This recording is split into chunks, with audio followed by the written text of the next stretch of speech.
네, 반갑습니다. 닥터송의 사장만세 이번 영상 시작하도록 하겠습니다. 자, 오늘 영상에서는 주택 취득세에 대해서 한번 말씀을 드려볼까 합니다. 지난 6.17 대책, 그 다음에 70 부동산 대책으로 인해서 주택 취득세가 드디어 이제 세대수 개념이 도입이 됐습니다. 그래서 과거에는 단일하게 이렇게 취득세가 부과가 됐었는데 이제는 주택 수에 따라서 취득세가 달리 적용이 되게 됩니다. 그리고 또한 그 취득세도 매우 많이 오르게 됐습니다. 그래서 과연 어떻게 변경이 됐는지 한번 그 내용을 보도록 하겠습니다. 먼저 주택에 대한 취득세는 조정 대상 지역과 비조정 대상 지역으로 구분해서 나누어지게 됩니다. 먼저 비조정 대상 지역을 먼저 보도록 하겠습니다. 비조정 대상 지역에서 2주택자들은 예전과 똑같습니다. 1에서 3%, 1에서 3%고요. 3주택자인 경우에는 8%로 올라가게 됩니다. 매우 많이 올라가게 되죠. 그리고 4주택자 이상자들에 대해서는 12%로 바뀌게 됩니다.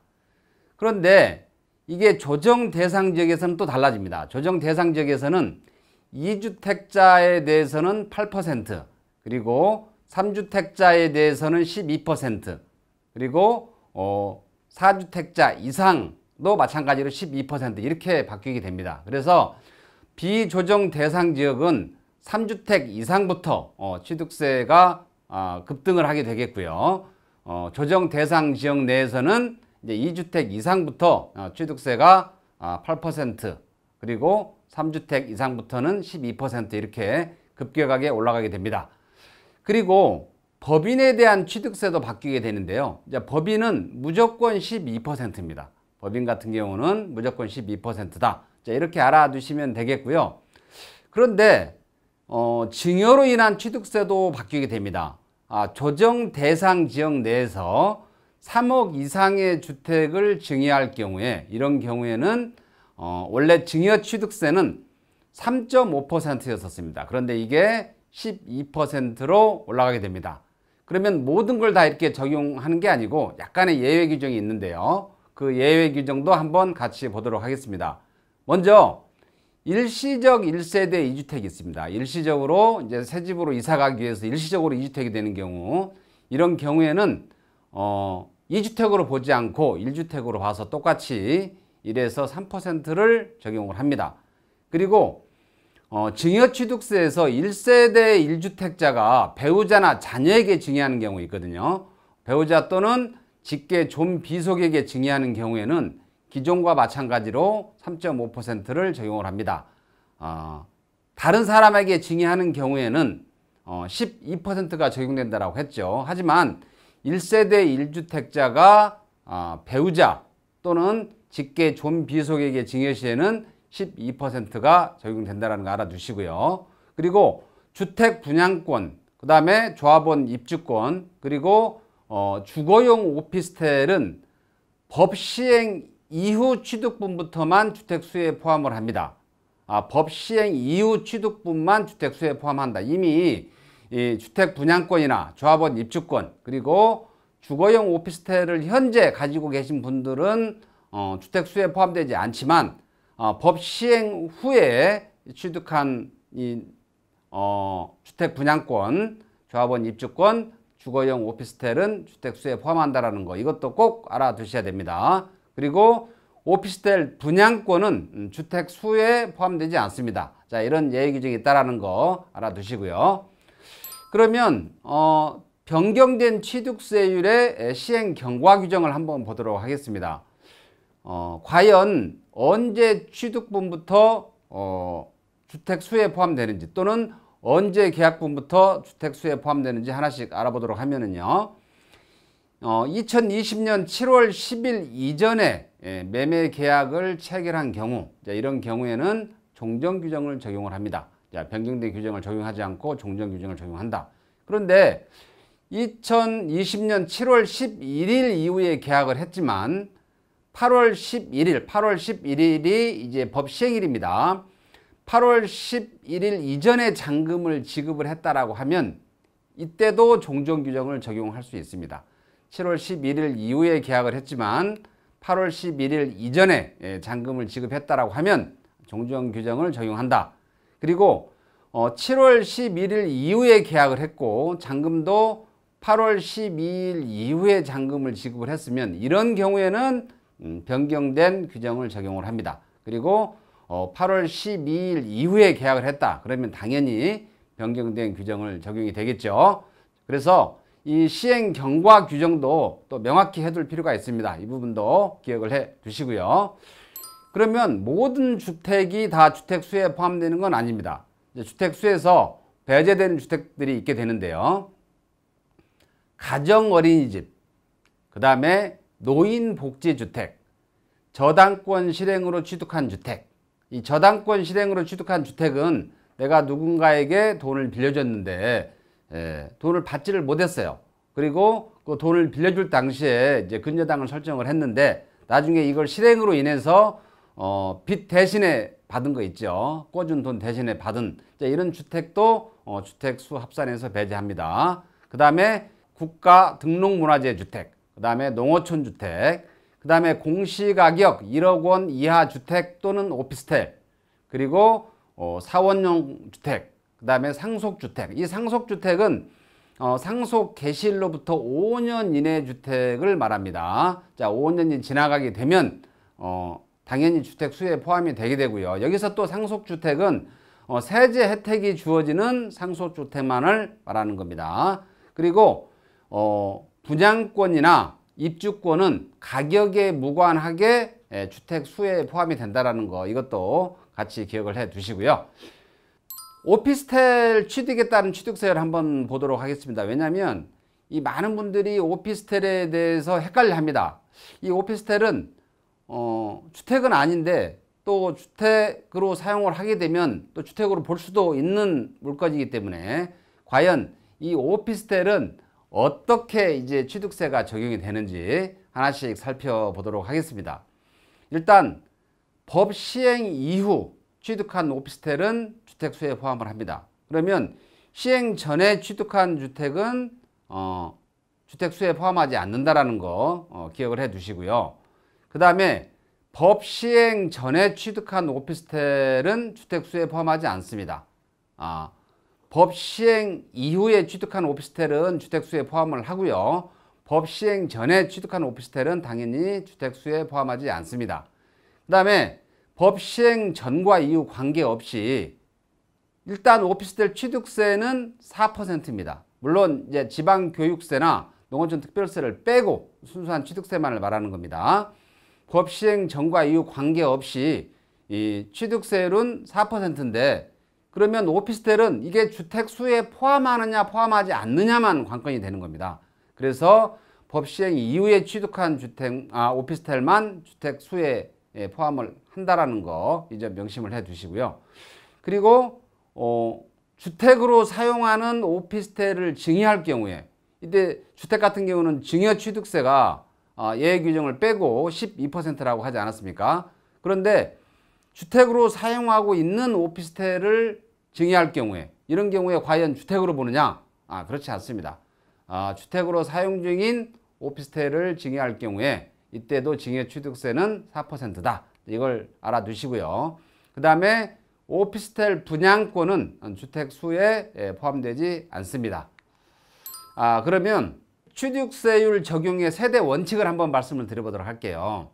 일단 배우자 취득세를 계산하는데 1세대 1주택인 경우가 아니고 1세대 다주택인 경우가 문제가 되기 때문에 세대수가 매우 중요합니다. 그래서 세대에 대한 정의를 정확히 할 필요가 있는데요. 일단 배우자는 세대를 분리해도 한 세대로 봅니다. 배우자가 같이 살던 아니면은 따로 떨어져 살던 한 세대로 본다. 이렇게 보시면 되겠고요. 30세 이상의 자녀, 자녀가 30세가 넘었다라고 하면 따로 떨어져 살면 독립세대로 봅니다. 그런데 30세 미만인 자녀라고 하더라도 혼인을 했으면 또한 독립세대로 봅니다. 물론 이제 세대를 분리해야 되겠죠. 그래서 30세 이상인 자녀가 세대가 분리하면 독립세대가 되는 거고요. 또 30세 미만인 자녀라고 하더라도 이제 혼인을 하게 되면 당연히 독립세대로 보게 됩니다. 그런데 30세 미만인 이제 미혼인 자녀가 있습니다. 30세 미만이고 미혼인데 이런 경우는 세대를 분리를 해도 동일 세대로 봅니다. 자, 이런 경우에는 세대를 분리를 해도 동일 세대로 본다. 즉 30세 미만이고 미혼인 자녀는 세대를 분리를 해도 동일 세대로 보는데 단 예외가 있습니다. 이 자녀가 일정 소득이 있으면 별도 세대로 볼 수 있어요. 여기서 일정 소득이라고 하는 건 어떤 걸 말하냐면 자, 2020년도 기준 중위소득입니다. 중위소득이 175만 원인데 여기에 40%를 넘어가면 즉 70만 원 이상 소득이 있게 되면 이제 동일 세대로 보게 됩니다. 물론 이 소득은 당연히 국세청에 신고된 소득이라야 안심할 수 있겠죠. 자, 이렇게 봐주시고요. 그 다음에 취득세율을 적용을 하는데 세대 원칙이 있는데 이 세대 원칙 예외 규정이 있습니다. 한번 보도록 할게요. 자, 65세 이상 부모님을 봉양하기 위해서 합친 경우. 자, 65세 이상 부모님인데 여기서 배우자의 부모도 포함을 하고요. 부모 두 분 중에 한 분만 65세가 넘어가면 됩니다. 65세 이상 부모님을 봉양하기 위해서 세대를 합친 경우에 이런 경우에는 독립세대로 본다. 즉 같이 한 세대로 있지만 부모님과 자녀가 각각 독립된 세대로 간주한다. 이렇게 보시면 되겠고요. 또 부부가 공동으로 주택을 보유하는 경우가 있을 수 있겠죠. 이런 경우에도 1세대 1주택으로 간주한다. 즉 배우자 한 주택 또 나 한 주택 이렇게 해서 2주택이 되는 게 아니고 1세대 1주택으로 본다. 이렇게 보시면 되겠고요.